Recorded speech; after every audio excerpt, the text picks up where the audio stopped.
Kamusta po mga sambayanan karerista at taga-subaybay ng mga Kelos TV? Muli tayo nagbabalik sa ere, unang Biyernes o First Friday sa araw o buwan ng July 2024. Ito po ay July 5 na pangarera at meron pong 7 pangarerang inihanda ang Metroturf at magsisimula po ito ng alas 5 ng hapon.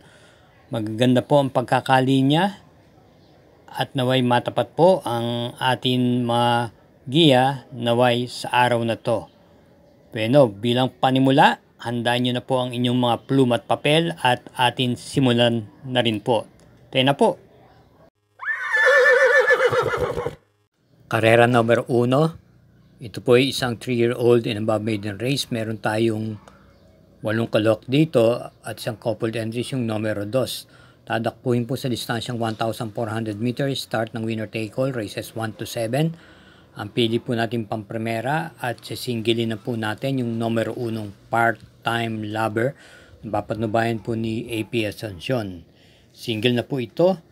Maganda po ang kanyang ipinakita nung nakaraan novato race siya nung June 14. Ito po ay naorasan po ng 1 minute and 11.8 seconds sa distansyang 1,200 meters. Kaya sa tingin ko, single, numero 1 sa race 1. Karera numero 2, may distansyang 1,200 meters, ang class 5, split group 5 for placers at start ng pick 6 races 2 to 7. Meron po tayong 8 entries dito. Ang pili po natin pampremera, yung kalahok numero 6, Keep the Jade na nagagamayan po ni JB Guerra. Ito po ay parating nasa timbangan po itong nakaraan mga takbo niya. May angkin tuling naman po at pwede rin naman po itong i-pacing lamang. Sa karera pong ito maraming matutuling kaya sa tingin ko pabor din naman sa kanya ang distansya. Ito po ay dumating po ito ng tersera pwesto nung pinakahuling takbo niya nung June 23 kay Princess Serena at nasegunda naman po siya nung June 7 kay Shining Angel. At panigunda po natin dito yung kalahok numero 8 ang Yare. Napapatnubayan po ngayon ni JRT Ocampo. Ito po yung naipipacing at pwede rin pong iparimate. Dumating po ng segunda pwesto ni June 25 kay Rainy Days. At panersera po natin yung numero 2 may Sweet Valentine na malamang siya po ang malimado. Ito po ay may angkin tuling at malamang sa unang lundag siya po ang nasanahan. Ito po ay dumating ng segundo pwesto lamang sa kanyang coupled entries na si Metal Strength noong June 22. At papatnubayan po muli ni LA Aguila. Kaya para dito sa karera numero 2, pampremera numero 6, panigundo numero 8, panersera numero 2. Karera numero 3, start ng Pig 5 races 3 to 7. Ito ay isang class 5 split group 11 to 15. May distansyang 1,400 meters. 11 entries. Isang coupled yung numero 3. Pampremera yung numero 9 Everyday Black na papatnubayan po ng regular rider niya si AM Tansyoko. Ito po ay tumakbo sa isang vicious run nung nakaraan at maganda na po ang kanyang ikinilos at nagtiyempo ng 1:17.6. Ma-correct lang po ang vision nito, malaki po ang panalo nito at may maganda naman po siyang pinakitang takbo noong June 5 kung saan nasegunda po siya kay Valued Friendship. Isa pong deremate at pwede rin pong isunod-sunod lamang. Bilang panigunda natin yung numero 11 Family Affair na may angkin tuling, ito ipapatnubayan po ngayon ni Opie Cortez. Sa kanyang pinakahuling takbo, siya po ang pinakalyamado, dumating lamang ng segunda pwesto sa kabayang nanalong Ayuda. Panersera po natin yung numero 8 Piece of Cake na isang di bandera. Ito po ay papatnubayan po ni CP Henson at ito po ay dumating po ng tersera pwesto ng June 29 kay Aya Under Oath. Dumating din po ng segunda pwesto noong June 22 kay Carried Away. Kaya para rito sa karera numero 3, pampremera numero 9, panigundo numero 11 at panersera numero 8. Karera numero 4, may distansyang 1,400 meters, start ng Pig 4, races 4 to 7. Ito po isang class 5 split group 6 to 10 with 8 entries. Pampremera natin yung kalahok number 8 yung Tawi-Tawi na papatnubayan po ni CS Pare Jr. Ito po may angkin tuling. Pwede pong makipagsabayan sa unahan. Bagamat dumating lamang po ito ng quinto pwesto noong June 22 kay Malabon King. Siya po ang ating napiling pampremera rito.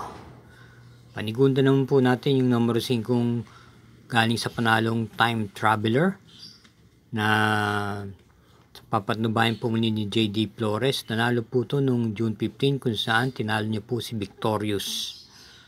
At bilang panersera natin yung number 4 Sundance na Rendan J. Guse na isang derimate at naipipacing.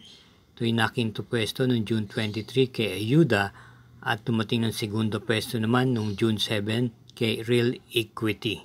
Kaya para dito sa karera number 4, pampremera numero 8, panigunda numero 5 at panersera yung numero 4. Mga bayan karista at katrokis, huwag po sana tayo magsawa sa pagsuporta sa mga Kelos TV sa magitan ng pag-subscribe, pakishare na rin po at i-hit na rin po ang like button. Salamat po muli. Karera numero 5, isang class 4 split group 16 to 21, may distansyang 1,400 meters at kinabibilangan po ito ng siyam na kalahok dito. Ating pong pampremera rito yung kalahok numero 8 yung Field the Burn na isang derimate. Ito po'y rendang po ni CL Advin Kula at dumating po ito ng tersera pwesto noong June 2 kay Distant Thunder. Panigunda naman po natin dito yung numero 3 na Wolfgang na isa rin pong derimate. Papatnubayan naman po ni JR de Ocampo. Maganda na rin po ang kanyang kinilos noong June 14. Ito'y natersera pwesto na rin po kay Take a Chance. At isama po natin bilang panersera yung numero 5 Andy Byrne na palitineti po. MP Cañete po ang rerenda. Ito po'y may angkin tuling at naipipacing. Sa isang takbo niyan itong mga nakaraan Hunyo, sa aking pagkakaalam, ito'y dumating po ng mga quinto pwesto sa isang mabigat na laban. Kaya isama po natin dahil wala nang po ganong matuling-tuling dito. Kaya para dito sa karera numero 5, pampremera numero 8, panigunda numero 3 at panersera numero 5. Karera numero 6, penultimate race. Ito po isang class 5 split group 6 to 10, may distansyang 1,200 meters, may pipitong kalahok dito. At ang ating napipisil pampremera rito nung nabiting nakaraan, yung numero 3, Moon Island. Ito'y papatnubayan po muli ni J. Gusi. Pwede pong iuna to at pwede pong i-pacing. Ito'y nabalikan po lamang ni Malabon King nung malapit na sa meta. Kundi sana siya po ang nanalo. Natalo po ito ng nguso lamang. Kaya dito siya po ang ating pampremera. Bilang panigun na lang po natin dito yung numero 4 Twinkle Toes na may angkin tuling po. Na kwarto pwesto po ito nung June 25 kay Manu po. At papatnubayan po siya ngayon ng JMS Torque. Kaya para dito sa karera numero 6, pampremera numero 3, panigundo numero 4. Karera numero 7, last daily double. Ito'y paratingan po ng winner take all, pick 6, Peak 5 at Peak 4, may distansyang 1,400 meters, isang class 4, group 22 to 27. Meron po tayong 12 kalahok dito, isang coupled entries, yung numero 9. Pampremera, yung numero 12, Golden Sunrise, na papatnubayan po ngayon ni CL Advin Kula. Ito po'y may takbong naiuna sa harapan, naipipacing at naiparirimate, kumbaga convertible po ito. Ito po'y dumating po ng tersera pwesto noong June 16 sa kabayang nanalong Batang Cabrera. Panigundo po natin yung numero 1 Darna na papatnubayan po ni CS Pare Jr. Medyo di ho maganda ang kanyang ipinakitan, pinakahuling takbo yung June 23 kung saan siya po'y dumating lamang ng mga pang-12 sa karerang pinalunan po ni Carmela Slab. Pero meron po itong impresibong pagkakapanalo na naitala noong June 16 kung saan ito'y bumandera at tinalo niya po si Full Combat Order na siyang pinakalyamado sa lahat. Panersera po natin yung nagbabalik pistang numero 3 na Bada Bing. Maganda po ang kanyang ikinilos nung pinakuling takbo niya, bumandera hanggang diretsahan. Ultimo, kala mo magtutuloy-tuloy na. Pero kinapos, dumating lamang po ng tersera pwesto noong June 23 kay Carmela Slab.